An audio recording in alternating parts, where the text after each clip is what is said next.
Қайырлы кеш, достар. Ассалаумағалейкум. Әріптестер, қалайсыңдар? Бүгін 16 қаңтар 2021 жылы. Барлықтарыңа кештерің жарық, түндеріңіз тыныш болсын. Алдағы демалыс күндеріңізге тек сәттілік. Достар, мен бүгін сіздермен бір керемет видеомен бөлісейін деп отырмын. Барлықтарыңа біздің YouTube арнада тіркелген, лайк басқан, отзыв қалдырған достарыма көп-көп рахмет.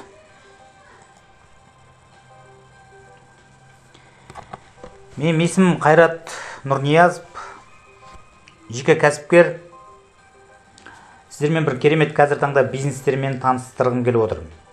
Өзімнің былай айтқанда инвестициям, активтермен өзім қысқа нұсқа бизнестерімді көрсетіп таныстырғым келіп отыр. Интернет арқылы ақша табу мүмкін бе? Да, достар, барлықтарын келісетін боласыздар. Қазір табыс көзінің барлығы әлеуметтік жүйе интернетте. Енді жалпы мен өзімнің сүйікті тақырыбым ол бизнес саласы. Соның ішінде традиционный бизнес, сауда-саттықты да көрдік, одан интернет бизнесті де көрдік, акция, биржа, IT-технология, криптовалюта, MLM бизнес, сетевой маркетинг, барлық әртүрлі бизнестің әртүрлі саласы бар. Жалпы барлықтарыңызды осы бизнестерге шақырамын. Кімге қандай бизнес өзіне жанына жақын, сол бизнес жасау табысты болыңыздар деймін. Интернет арқылы ақша табу үшін бірінші сенім керек. Достар, бірінші кімде-кім сіздерге қандай да бір жоба ұсынса, соған өзіңіздің ішкі түйсіктеріңіз сеніммен келулеріңіз керек. Содан кейін екінші оған уақыт керек. Әрине күйген тірлік, бірақ сол бизнестеріңізге өздеріңіздің алтын уақыттарыңыз салуларыңыз керек. Үшінші әрине ынта керек. Ынта жігермен сол бизнес жасасаңыздар ғана үлкен жетістікке жетесіздер. Қаржы қауіпсіздігі қалай жасауға болады дейді. Жалпы достар, менің өзімнің уақытымның күшімді, білімді осы қаржы саласына салып жатырмын. Мен алдыңғы видеоларда да айтқанмын, тапқан табысымыздың 10%-ын жоқ дегенде жинау керек. Ең бірінші сіздерде подушка безопасность, финансовый подушка безопасность болу керек. Сол қаржы қауіпсіздігі болған жағдайда соның белгілі пайызын ғана интернет бизнеске салу керек. Ол жайынан бір арнайы видео түсірерміз. Ол енді ұзақ тақырып болғандықтан оны қысқаша айтып жатырмын. Жалпы міндетті түрде подушка безопасность, қаржы қауіпсіздігі болу керек. Қалай бай және табысты болуға болады дейді. Енді қараңыздар, осы тақырыпқа мен қазір алдағы уақытта осы слайд-шоуым біткеннен кейін алдағы уақыттарда мен өзімнің бизнес пакеттерімді, былай айтқанда активтерімді көрсетемін. Ақша жұмыс жасау үшін қайда құю керек? Әрине достар, барлықтарыңыз келісесіздер, ақша жұмыс жасау керек. Менің ұстанымым, мен ақшаға емес, ақша маған жұмыс жасау керек. Біздер 8 сағат, 10 сағат, 12 сағат жұмыс жасаймыз. Бірақ ақша 24 сағат бойы, жыл бойы біздерге табыс көзін әкеліп беріп отырады. Әрине 2021 жылы ақша қайда құю керек? Өздеріңіз білесіңдер, қазір қалай коронавирус келгеннен бері интернет бизнес қатты дамып кетті. Сондықтан енді 2021 жылы менің өзім жеке пікірім. Қазір крипто рынок өте қатты дамыды. Менің ұсыныс берем сіздерге, осы крипто рынокты зерттеп, бағалап қарағандарыңыз жақсы. Енді қараңыздар, криптовалютаны әркімге әртүрлі қабылдайды. Бәлкім сенбес шығарсыңдар, бірақ бұл қалыпты жағдай. Кезінде бізде сенбегенбіз, мен де сенбегенмін. Бірақ осы мүмкіншілікті жіберіп алғандықтан мен сіздерге айтып отырмын. Енді қараңыздар, криптовалютаның үлкен биткоин қазір таңда 2021 жылы биткоин үлкен көрсеткіш көрсетіп, бір штук биткоин $40,000 дейін бар. 2019 жылы 19 доллар болған, 2021-де ол үлкен көрсеткіш 40 доллар болды. Сондықтан барлық криптовалюталарды қарап, тыңдап, зерттегендеріңіз абзал. Тәуекелді инвестиция, венчурный капитал дейді. Бұл жағынан сіздерге айта жатам, қазір бизнестің мына венчурный проекті дейді. Әртүрлі бизнестер бар. Ол жайынан да қазір кең көлемде тоқтала кетем. Және бизнестің негізі бастамасы, стартап проекті. Бизнес басталғандағы жобаларды бизнестің негізгі бастамасы дейді. Ал тәуекелді инвестиция ол стартап, венчурный проекті.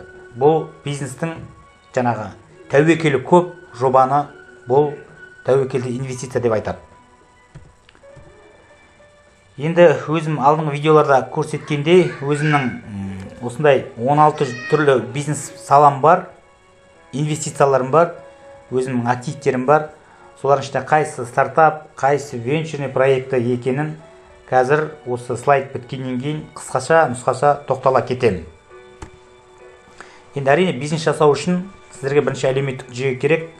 Instagram, Facebook, YouTube канал, Telegram деген сияқты барлық осы әлеуметтік инструменттер сіздерге керек. Әрине достар, кімде-кім осы жобаларды интернетте көп, қалай ашу керек деген сияқты ашып, осы сала бойынша дамыңыздар. Енді барлықтарыңа көп рахмет, алтын уақыттарыңызды бөліп отырғандарыңызға.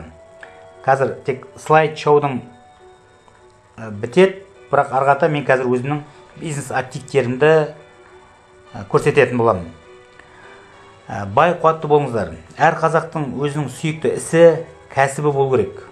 Сонымен айналысып, өзінің сүйікті кәсібімен айналысқанда үлкен жетістікке жетеді. Енді қараңыздар, мен өзімнің жаңағы бизнес пакеттерімді ашып қойғанмын. Соның ішінде бір 2-3 бизнес пакеттерімді, активтерімді көрсететін боламын. Ең бірінші, айталық.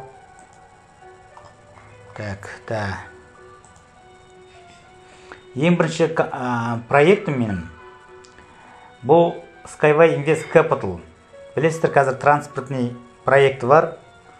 Ол өте керемет жобалардың, түсінген адамға өте керемет жобалардың бірі. Енді қараңыздар, бұл жобаларда менің долям, былай айтқанда менің акциям қазір бұл доля болып саналады. 620 мың штук доля бар менде. Бұл жобаға мен 2018-2017-лерде келгенмін, көріп қарап, осы жерден өзімнің долямды, тиісті долямды алып қойдым. Қазір енді қараңыздар. Мен салыстырмалы түрде айтайын, бұл стартап проекті, венчурный проект болды сол кезде. Қазір уже 15-ші этаптың 14-ші пад этапта тұр. 15-ші этапты біз қаржыландырсақ, әрине, бүкіл тек біз емес, басқа да мемлекеттер. Бұл уже этабы жабылса, біз онда ішкі биржа ашылып, болмаса мына адресный проекттер бар биылдың өзінде. Салынса, біз өзіміздің осы акциямыз, долямыз былай айтқанда. Сатылым тоқтатса, уже акция болып, біз осылардың бір үлесін аламыз. Енді қараңыздар, менде 620 мың штук. Мен салыстырмалы түрде қазір айтайын сіздерге.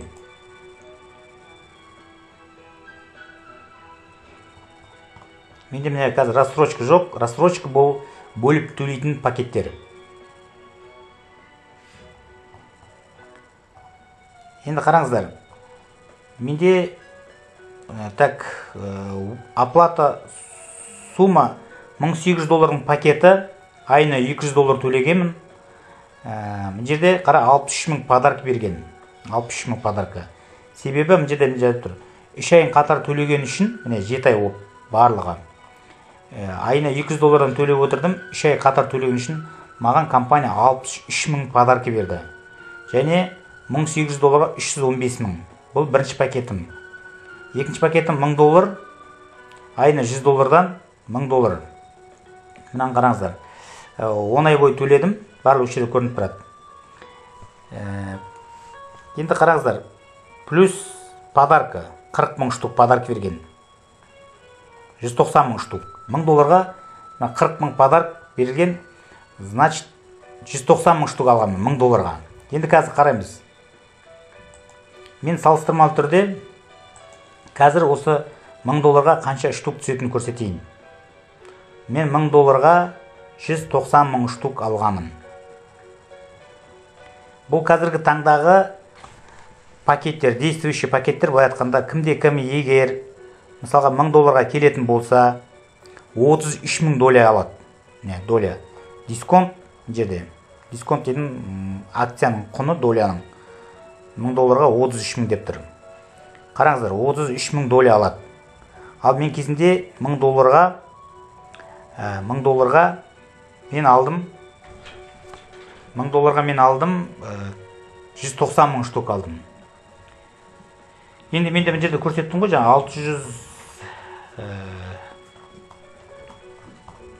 620 мың деп. Қазір 620 мың неше доллардың пакеті болатынын көрсетейін. Так, бұл жерде енді 470 мыңның өзі 10 мың доллар. Ал менің салғаным так 2800. Түсінікті ғой да, достар? Мен салыстырмалы түрде айтып отырғаным. Енді қысқаша айтайын. 1000 долларға мен 190 мың алдым, қазір 33 мың. Стартап проектінің алдағы міне жоба басталған кездерде бізге көп деген дисконт дейді, көп деген доля берілді. Так, бұл бірінші компаниям. Бұл енді бұны көрген, білген, түсінген адамға өте керемет жобалардың бірі. Екінші жобам бұл CryptoUnit. Skyway Invest Capital бөлек, Skyway Invest Group бөлек, соның ішінде групптың ішінде біз Федор Андрей Хавраттың қолдауымен өзінің токен, криптовалютасы токенін шығарды. Аты CryptoUnit, қысқартылып CRU деп айтылады. Енді қараңыздар. Так. Енді барлық аккаунттар көріп отқан шығарсыз, жерден Нұрниязов Қайрат, мен өзімнің жеке аккаунтым. Енді қараңыздар, мен сізге қазір көрсетейін. Бұл жоба 2019-ның мартында басталды жоба. Мен жерде көріп тұр ғой да, 1000 долларға, достар, 1000 долларға мен 400 мың штук алғанмын. 1000 долларға басында бірінші этапта 1000 долларға 400 мың алғанмын, 500 долларға 150 мың алғанмын. Енді қазір мен 1000 доллардың пакетін көрсетем, достар. 1000 долларға қанша штук келетін. Себебі этаптан этапқа өткен сайын әрбір доля дейді, әрбір доляның өзінің количествосы азая береді. Енді мысалға 1000 долларға 400 мың штук. Енді айталық қазір көрсетем. 1000 долларға қанша түседі қазір? Бүгінгі таңда. Жерде долларға олай. Так, жерде. Міне, қазір таңда мен жерде 5 түрлі пакет бар. 10 доллар, 50 доллар, 250 доллар, 1000 доллар, 4000, 10000 доллардың. Енді қараңыздар. 1000 долларға қанша түсетінін көрсетейін. Міне 1000 долларды бастам. Мен жерде 1000 доллар, біздің юнит доллар болып саналады. 2857 штук болады. Біз 400 мың алғанбыз да, 400 мың. 1000 долларға қазір кімде-кім қазір сатып алатын болса, 2857 штук CryptoUnit алады. Вот. Біздің енді былай айтқанда капитализация біздің CryptoUnitтеріміз дисконтпен өсіп тұр былай айтқанда. Менде сондайдың, менде айталық, 1,740 мың штук бар. Енді тағы бір сәт айта кететін. Мен жерде сумма вклада 4400 доллар деп тұр. 4400 доллар. 4400 долларға 1,700 мың келіп тұр. 1,740 мың да, айталық. Енді қараңыздар, қазір 4000 доллардың пакетін көрсетейін сіздерге, 4000 долларға қанша түсетін. Әрине 4400 долларға жоқта 4000 доллардың пакеті бар мен жерде. Міне 4000 долларға 12 мың штук келеді. 12 мың. Түсінікті ғой да? Бұл жерде қалай бұлның жүрісі қалай жүріп кетті және бұл қалай қымбатсып кетті былай айтқанда. 2019 марттан бастап қазіргі таңда 4000 долларға 12 мың. Енді өздеріңіз ойлай беріңіздер, 10 мың доллардың пакетіне 33 мың болып қалды. Так, екінші бұл жерде ай сайын өзінің профит бонус и лояльность дейтін өзінің бір белгілі ай сайынғы төлеп отырған дивидендтері бар. Міне, профит бонус 52.45 юнит, бұл $45 деген сөз. Енді менде транзакциям көп енді. Ай сайынғы, міне жерде тағы төлеген $77 лояльность. Так, ай сайын міне. Міне жерде $45. Бұл жерде азғантай болса да біздерге ай сайын өзінің белгілі дивидендтерін төлеп отыр. Бұл екінші өзімнің бизнес пакеттерім. Так, бұл жайынан енді стейкинг. Стейкингті айтайын қазір. Енді қараңыздар достар, бұл жерде адам шақырма біздер өзіміздің крипто юниттерімізді, мына размороженный крипто юниттеріміздің стейкинг қойып қойдық. Былайша айтқанда бұл жерде 27.000, 65.000 стейкинг біздерге ай сайын 2,5%, 8%дан маған ай сайын осы менің өзімнің компанияға салып қойғаным үшін компания маған стейкинг дейді сөз өзінің белгілі пайызын ай сайын беріп отырады. То есть олар мынаған қосылады да отырады деген сөз. Бұл менің мына активтерім өзінен өзі өсе береді деген сөз. Бұл қымбатсып жатыр, қымбатсыған сайын маған үстіне мына алдағы келесі айда көрсетсем, бұл 1,740,000 болмайды, одан да көбейе береді. Так, екінші, келесі,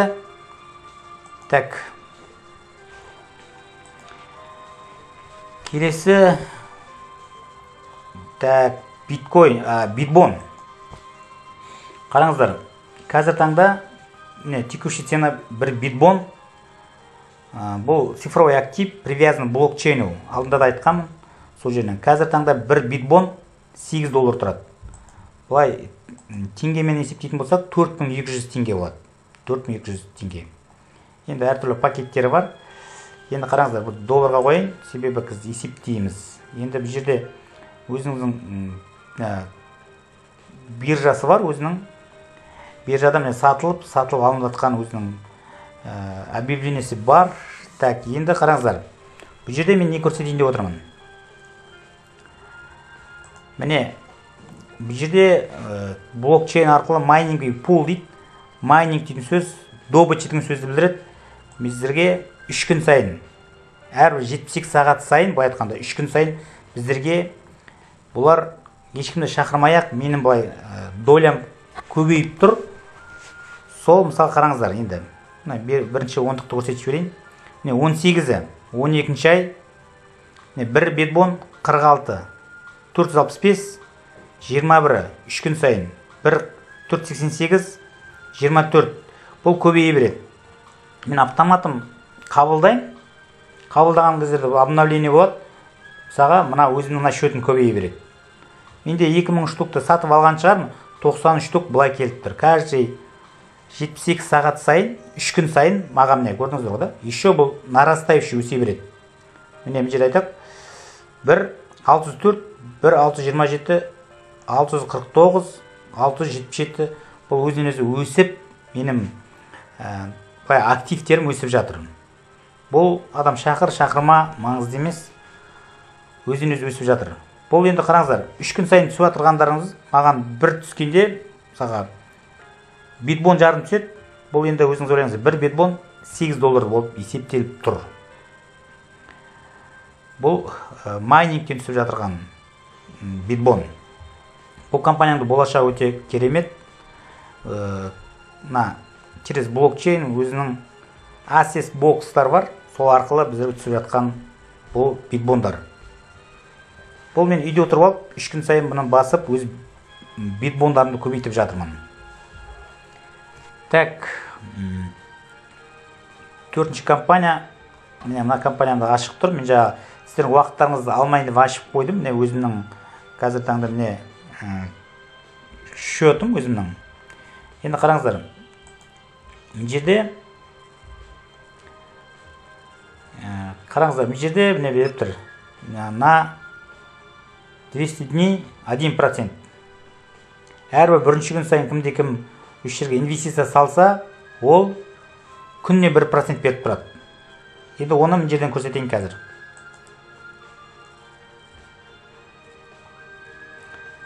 Міне қараңыздар, бүгін 16-сы $5 түскен, 16-сы $1 түскен, 16-сы 0,5 цент түскен. Басында мен пробный көрдім, түсіп жатыр, сосын кішкене өзімнің пакеттерімді көбейттім. Енді қараңыздар, 15-ті түскен, 14 түскен, $5, $1, 12-сі түскен, өйстіп күн сайын түсе береді маған. Міне мына жерде қазір $27 тұр, өзім картыма шығарсам болады, болмаса мына век токен, міне 1 штук век токен $3 тұрады, век сатып алсам да болады. Достар, бұл жерде мен ешқандай, мынада менде командада қазір адам жоқ өзімде, ешқандай. Адам шақырмай-ақ, ол өзінен өзі түсіп жатырған, былай айтқанда ақшаларым өзінен өзі еселеп, өсіп жатырған жобаларымның бірі. Менде енді, былай айтқанда, менің бизнес пакеттерім менің жерде көп енді, былай айтқанда. Бірақ енді осылардың ішінен мен қазір таңда енді былай көрсете алатын осы қалай деген компаниялардың бір 3-4-іне тоқталдым. Себебі бұның бәрін айтып, жату барлықтарыңыздың уақыттарыңызды алады. Сондықтан мен тек қана қысқа нұсқа өзімнің компанияларыма тоқтала кеттім.